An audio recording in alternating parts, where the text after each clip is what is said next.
Y esta recopilación histórica que se plasmó en este libro, amigos, se pudo hacer con el apoyo de Catón Nací, quien ha apoyado todo emprendimiento que tenga que ver con la sociedad, que tenga que ver con el desarrollo a nivel del puerto. Y precisamente Juan Oribe habla sobre la importancia y la incidencia de los distintos gobiernos a lo largo de tantas décadas en el puerto de Montevideo. Es una presentación de Julio César Lestido para Volkswagen y MAN, dos grandes marcas en un mismo lugar. Bueno, la dictadura puso en la administración, se mantuvo la estructura administrativa normal, se emprendieron una serie de proyectos y el final de la dictadura coincide con la construcción de la terminal de contenedores de la Administración Nacional de Puertos, que fue inaugurada por el presidente Sanguinetti. Es decir, se hicieron proyectos para desarrollar el puerto. El problema es que los proyectos que se hicieron eran del puerto concebido con la mirada un poco de un puerto estrictamente nacional. Cuando vuelve la democracia, se comienza a funcionar la terminal de contenedores de la Administración Nacional de Puertos, que muy pronto es superada por la demanda que hubo. ¿Por qué? Porque al abrirse el Uruguay, el desarrollo del movimiento básicamente de contenedores por el puerto de Montevideo aumentó rapidísimo. Y se abrió, y entonces hubo una demanda muy fuerte por servicios especializados para manejar los contenedores.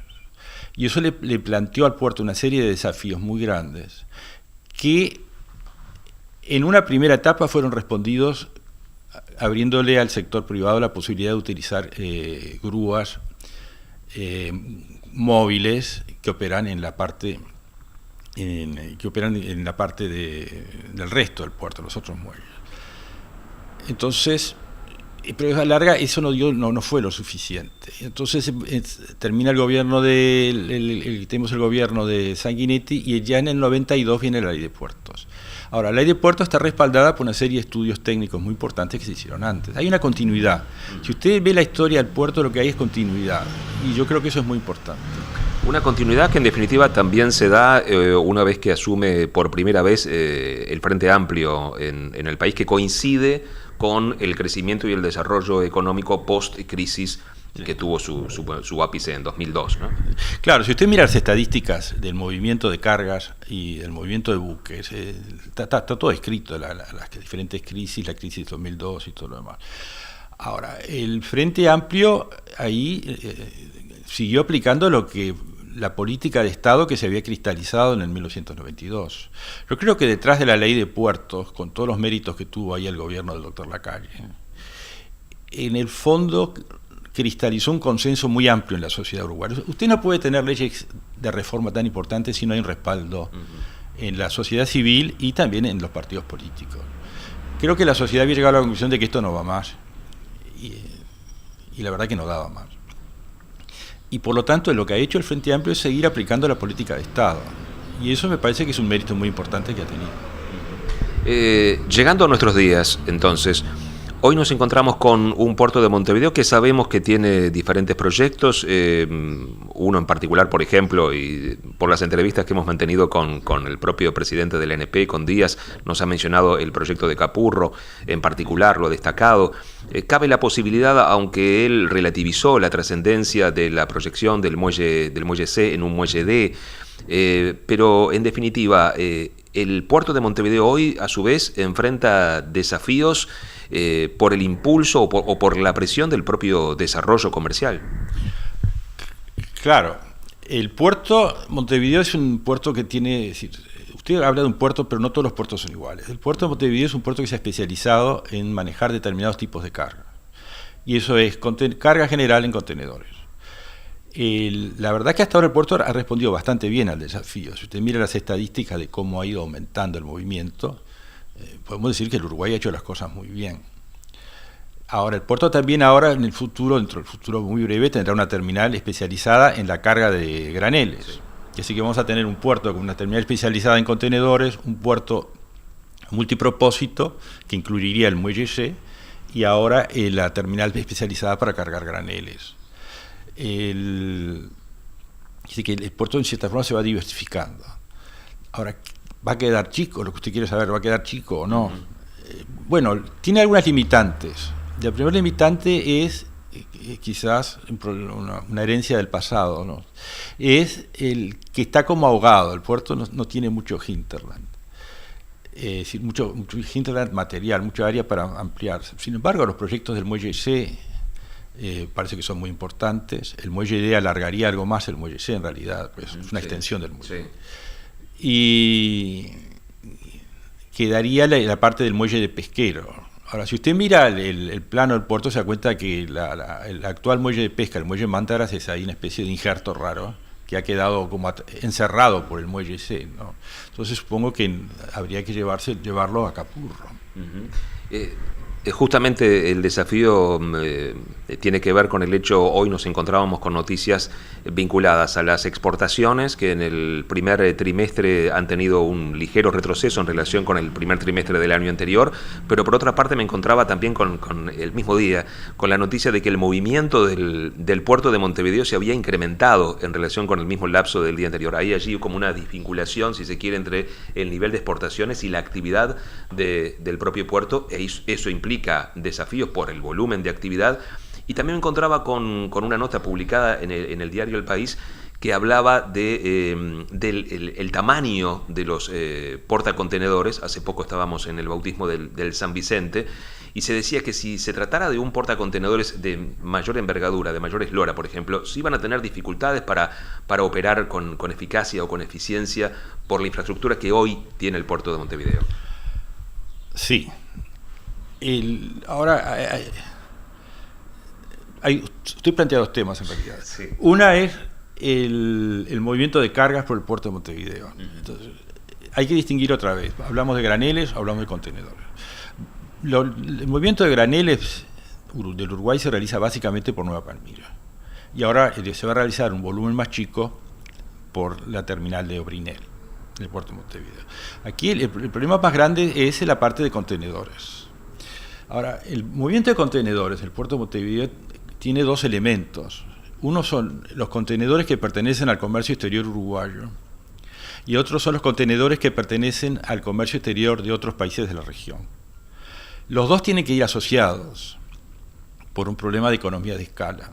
Si nosotros queremos que el exportador uruguayo tenga acceso a servicios de transporte marítimo de línea regular, frecuentes y a costos razonables y de buena calidad, tenemos que ofrecer una masa crítica de carga, porque si no los armadores no van a venir, o van a demorar sus venidas, o van a espaciar sus venidas, o van a cobrar más. ¿Por qué? Porque ellos trabajan, las empresas navieras especializadas en el transporte de contenedores, trabajan sobre la base de las economías de escala. Son barcos muy grandes que solamente pueden ser económicos si hay mucha carga. Por lo tanto, lo que Uruguay tiene que hacer es atraer carga. Es decir, lo que Montevideo debe hacer es asegurarse la carga uruguaya, pero además atraer carga del resto de la región. Y ahí vamos al tema de 1992. La ley de puertos y las normas que se adoptaron después de la ley de puertos en nuestro país, en Uruguay, están enfocadas a ayudar al comercio exterior uruguayo, pero también a vender servicios en la región. Y eso es algo que se ha mantenido, lo han hecho. ¿Por qué? Primero porque nos conviene exportar servicios y segundo porque necesitamos esas cargas adicionales para hacer que los exportadores e importadores uruguayos tengan servicios de mayor calidad. Por eso cuando usted dice que aumenta el movimiento portuario, eso es bueno, hay que ver cómo ha aumentado. Ha habido un retroceso en el proceso de integración regional en los últimos 4 o 5 años, que culminó en la adopción de la resolución de la Subsecretaría de Puertos y Vías Navieras Argentina, sí, por la cual se prohíbe que usen el puerto de Montevideo para las exportaciones. Eso ya significó, en comparación del año 2013 al 2014, una pérdida de un movimiento de unos 50.000 TEU, 50.000 contenedores TEU, que si usted lo calcula es un golpe muy grande para un sector importante del movimiento portuario. Por otro lado, el puerto, por suerte, está trayendo cargas de otros países de la Cuenca del Plata, básicamente paraguayas. La gran pregunta es si ese movimiento adicional paraguayo va a poder compensar lo que hemos perdido del movimiento argentino. Finalmente, Oribe, yo le planteo porque resulta un tema recurrente y que obviamente que está vinculado con el puerto de Montevideo, pero el puerto de aguas profundas en la costa de Rocha, ¿puede ser una realidad o no? Porque, por ejemplo, viene el presidente boliviano, viene Evo Morales y dice que quiere operar a través del puerto de aguas profundas. No, usted leyó lo que... No. Viene... Usted leyó lo que firmaron. No, claro, lo que firmaron. ¿Cuál es la realidad, ¿no? Mire, la realidad es que... ¿Y qué implicaría esa realidad para el puerto de Montevideo? Bueno, esa es una gran pregunta.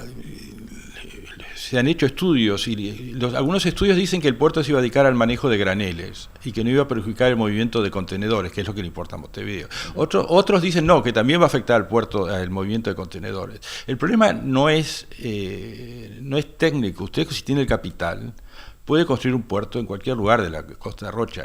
En algún lugar le va a costar más caro, en otro lugar le va a costar menos.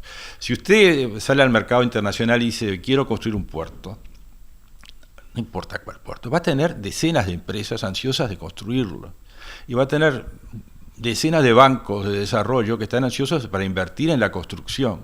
El problema empieza al día siguiente de que usted terminó de armar el puerto. El día que va a cortar la cinta y entra el primer barco, se sienta en la escollera a esperar que venga un barco.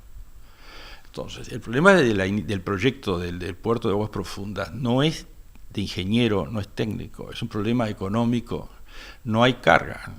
Usted va a invertir una millonada, porque ni siquiera están muy de acuerdo en cuánto es, va a invertir una suma enorme, millones de dólares, en un puerto para el cual usted no tiene asegurada la carga. Ahora, eso no me parece prudente.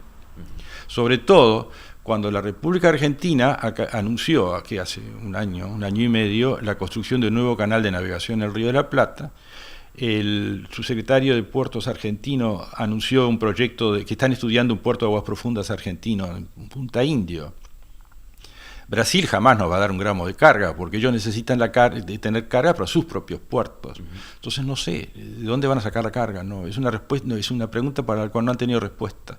Por lo tanto, yo diría que por ahora lo que habría que hacer, es decir, en mi modesta opinión, vamos a concentrarnos en hacer que el puerto de Montevideo llegue a la máxima profundidad técnica posible. Vamos a concentrarnos en Montevideo, vamos a concentrarnos en Nueva Palmira y después se verá.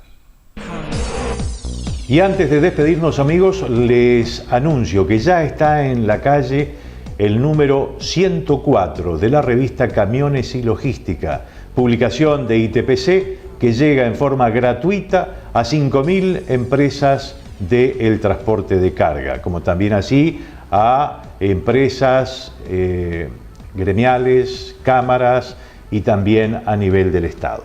Una revista que llega mes a mes desde hace 11 años. Recuerden, Camiones y Logística con muchísima información ya está llegando a su empresa. Y nosotros nos estamos yendo de su empresa hasta nuestra próxima entrega. Hasta aquí, Transporte y Logística, amigos. Que pasen muy bien y será, como siempre les digo, hasta cuando ustedes lo decidan. Que pasen muy bien.